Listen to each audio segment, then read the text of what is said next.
Chapter 10, Mad Mr. Melvin. Melvin was furious. He ripped the comic book in half and tossed it over his shoulder. Then he washed his hands in the toilet and stormed out of the restroom. Ew. I'm going to get George and Harold for that, said Melvin. I'm going to teach them a lesson they'll never forget. This book's kind of got some icky parts. After school, Melvin grabbed his Combinatron 2000 and headed home. Melvin's mother and father were both busy working on a top-secret government experiment when Melvin walked in the front door. Hello, son, said Melvin's father. How was your day at school? Terrible, said Melvin.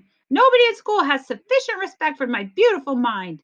Those dull-witted, lame-brained, gum-chewing idiots are more impressed with comic books than they are with the wonders of science. But I shall teach them. I shall teach them all. Ha, ha, ha, ha, ha. That's nice, honey, said Melvin's mom. I guess they aren't very good listeners. Melvin marched up to his room to begin building a brand new super-powered robot. But when he opened his bedroom door, he saw the family's pet cat, Danderella, sleeping quietly on his bed. Hey, Melvin screamed. What are you doing in my room, you stupid cat? You know I'm allergic to you.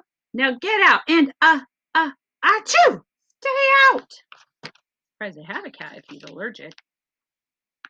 After a few hours, Melvin had built his newest and most powerful robot ever, which had 3 sets of interchangeable laser eyeballs, macro-hydraulic jumpatronic legs, super somnambulating Atomo arms, and extended octaclaw ribcage, and was powered by 3 separate twin-turbo 9000 SP5 Kung Fu titanium lithium alloy processors, which were all built into a virtual, indestructible flexogromonic endoskeleton that had the power to punch through cinder blocks, crush steel in its vice-like grasp, and plow mercilessly through poorly written run-on sentences.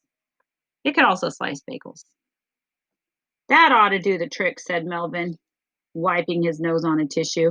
Now all I have to do is, achoo! Combine my body with this bionic robot, and I shall be the most powerful boy who, achoo, ever lived. He's going to combine himself with his new creation. That's a little scary. My goodness. Let's see how long the next chapter is. All right, Melvin's fantasy. As Melvin set up the Combinatron 2000 and made the proper adjustments, he imagined what his life would be like as the world's first bionic boy. He imagined himself walking into school the next day, his arms swinging confidently as he crashed through the classroom wall. The girls would swoon at Melvin as Melvin talked for hours about amazing world of science.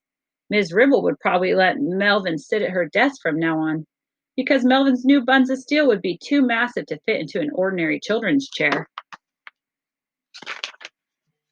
Maybe Mr. Krupp would invite the governor to visit the school so he could show off his smartest and most powerful student. If so, the governor would probably declare a new holiday, National Melvin Sneedley Day, a day when kids all over the world would get extra homework and pop quizzes to honor the glorious name of Melvin. But the best part of all would be George and Harold's reaction. They would be so terrified by Melvin's incredible size and strength, they'd drop to their knees and beg for mercy. And Melvin would spare them only if they agreed to be his slaves for all eternity. They'd have to carry his books, sharpen his pencils, and be his personal footstools during class. Life is gonna, achoo! Rule.